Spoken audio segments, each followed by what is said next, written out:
इस मामले में डॉक्टर पीएन मिश्रा, एक एडवोकेट, पेश हुए थे, जो हाई कोर्ट में करीब 24 दिन तक दलील दी थी और सुप्रीम कोर्ट में 6 दिन लगातार उन्होंने धर्म ग्रंथों के आधार पर ये बताने की कोशिश की थी कि वही जन्मभूमि है जहां पर विवाद हुआ था। ठीक है, सुन लेते हैं, दर्शकों को भी सुनवा देते हैं। तो उन्होंने क्या कहा था वो सुनाते हैं। ठीक है। अब मुक्तेश्वरानंद जी की गवाही के आधार पर जो है जन्मभूमि का निर्धारण कोर्ट ने किया, क्योंकि उन्होंने एडवर्ड के द्वारा लगाए हुए पिलर के आधार पर स्वयं जो है विविध मंदिरों का और जन्म स्थान का दर्शन किया था।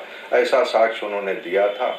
उनसे 10 दिन तक जो है 15 वकीलों ने उनका जो है जिरह किया था, क्रॉस एग्जामिनेशन किया था, विपक्षी प्रतिपक्षी वकीलों ने।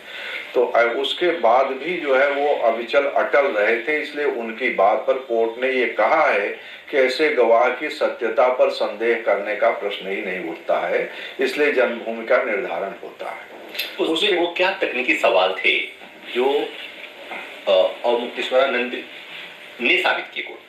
उसमें तकनीकी सवाल ये थे कि जैसे मुख्य रूप से सभी जो स्कंद पुराण का जो वैष्णव खंड है उसमें अयोध्या महात्म्य है, उसका जो एक अध्याय है अयोध्या महात्म्य का, उस पर सभी कुछ श्लोकों पर निर्भर करते थे, जिसमें बताया गया है कि नदी उत्तर में बहती है अयोध्या के, ऐसा भगवान राम ने रामचरितमानस, तो यानी उससे दक्षिण की ओर जाइए तो जो है पिंडारक विभीषण के पुत्र थे, उनका मंदिर बना है, पिंडारक का मंदिर है। उसके बगल में जो है वो पश्चिम में जो है वो विघ्नेश का है। फिर जो है उसमें आ जाता है कि लोमस और वशिष्ठ जो है के वो मध्य में जो है उत्तर दक्षिण में लोमस वशिष्ठ हैं, उसके मध्य में जन्मभूमि है, और विघ्नेश्वर से ईशान कोण में है। ये विघ्नेश्वर की स्थिति बड़ी जटिल स्थिति थी। यहाँ से ईशान कोण की बात कही गई थी, लेकिन विघ्नेश्वर कोई मंदिर वहाँ था नहीं, विघ्नेश मंदिर था जिससे नैऋत्य कोण में था। तो अब जन्मभूमि यही है, ये साबित करना बड़ा मुश्किल था, क्योंकि मुसलमान लोग ये कहते थे कि एक अन्य जन्म स्थान के नाम का मंदिर है वहाँ पर अयोध्या में, वो जो है वो नैऋत्य, वो ईशान कोण में विघ्नेश से पड़ जाता है, तो उन्होंने कहा वो यही है। तो स्वामी मुक्तेश्वरानंद सरस्वती जी ने स्कंद पुराण का के जो मंदिर हैं उनको एडवर्ड कलेक्टर थे वहाँ के फैजाबाद के, 1902 में उन्होंने तीर्थ अनुसंधानी सभा बनाई थी, 158 पिलर गढ़वाए थे। तो उन्होंने बाकायदे मिला के बताया कि यहाँ पर गए एडवर्ड का गढ़ाया हुआ यहाँ पर पिलर था, और स्कंद पुराण के अनुसार जो बताया गया वो मंदिर भी है। यानी जो मंदिर स्कंद पुराण में बताए गए थे वो 1902 में भी वो प्रमाणित हुए, और उसके बाद 2005 में जब स्वामी मुक्तेश्वरानंद जी दर्शन करने गए थे उस समय भी वही स्थिति थी, तो इससे कोर्ट ने उसको प्रमाण माना। ये वही मुक्तेश्वरानंद हैं जो आज की बड़ी चर्चा में है?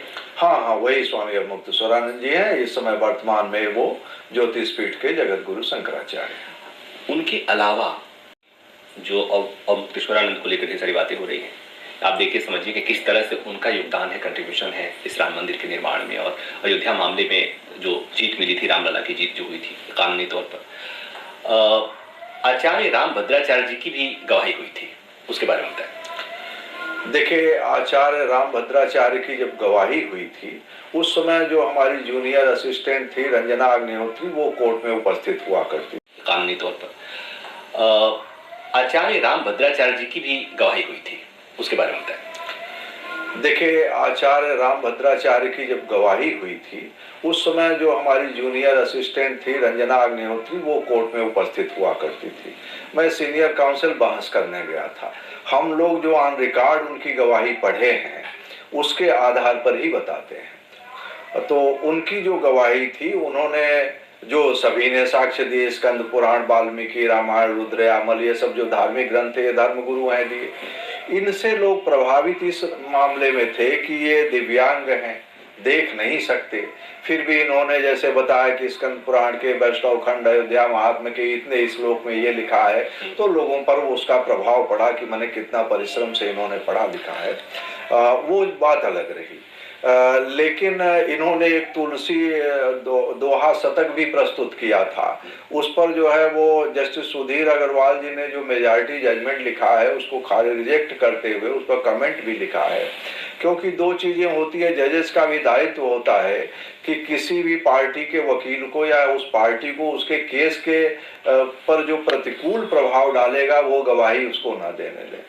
तो जैसे कि अगर हम कहें कि बाबर ने तोड़ के मस्जिद बना दिया, तो इसका मतलब हम स्वीकार कर लिए कि बाबर ने मस्जिद बनाई, तो मस्जिद का तो अस्तित्व हमने मान लिया कि बाबर ने बनाई। अब मुसलमानों को ये साबित करना नहीं रहेगा। लेकिन कानून की भाषा में ये कहा जाता है कि वो कहते हैं बाबर ने बनाई, तो हम कहेंगे बाबर ने नहीं बनाई, तो उनको सिद्ध करना पड़ेगा, उनको साक्ष्य देना पड़ेगा कि बाबर ने बनाई।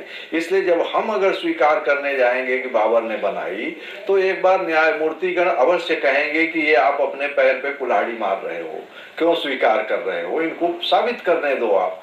उसी तरह से रामभद्राचार्य जी ने जो दोहा शतक प्रस्तुत किया था, एक तो वो तुलसीदास जी का दोहा सिद्ध कोर्ट में नहीं हुआ, अदालत ने उसको उनका रचित नहीं माना, और आज भी गीता प्रेस से बड़े प्रामाणिक ग्रंथ छपे हैं, वो दोहा शतक तो आज तक नहीं छापा गया, या कहीं माने प्रामाणिक जो हिंदुओं के संस्थान हैं।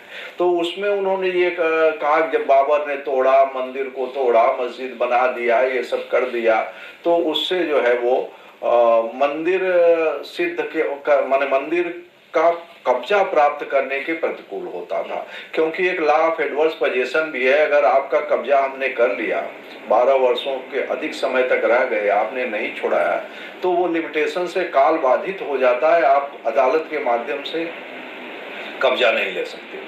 तो ये जो था, ये कानूनी दृष्टिकोण से हम कहें तो मंदिर के पक्ष में बहुत नहीं ले जा सकता था निर्णय, इसलिए वो गवाही जो है वो बहुत प्रभावी नहीं अदा। तो प्रभाकर जी, जो आप कह रहे थे वो उसी बात को वो भी कह रहे हैं।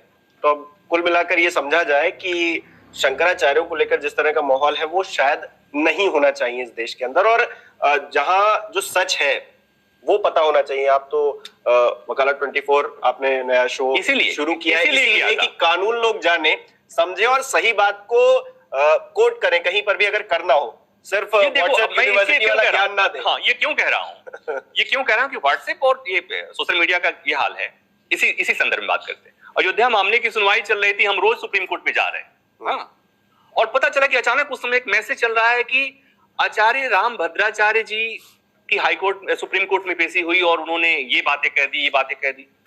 कोई सुप्रीम कोर्ट में आचार्य रामभद्राचार्य नहीं आए थे, कोई भी शंकराचार्य की कोई हाईकोर्ट में एक्सपर्ट विटनेस के तौर पे इनकी पेशी हुई थी, वहां पर अपनी बातें कही थी। सुप्रीम कोर्ट में ऐसा नहीं हुआ था। लेकिन आजकल तो जमाना वही है कि हाथी, वो क्या बोलते हैं, वो कौवा कान लेकर गया तो अपने कान कोई नहीं देखता।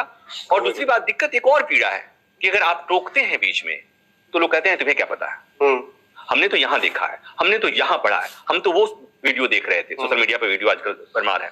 तो इसलिए अदालत 24 लाने का मकसद भी यही है कि जो हम समझते हैं उसे समझाएं, इसलिए कि अदालती बातें बड़ी टेक्निकल होती हैं, कानून की भाषा बारीक बैठी है। अच्छा, विडंबना ये भी है कि कानून, हमें आपको कोई कानून पता नहीं, इसलिए कोई अगर अपराध कर देते तो आप ये एक्सक्यूज नहीं ले सकते, ये बचाव नहीं ले सकते, मुझे कानून नहीं पता था, ये कोई। तो मुझे लगता है कि इसलिए अदालत 24 लाने की वजह यही थी कि कुछ तकनीकी बातें, तो कोर्ट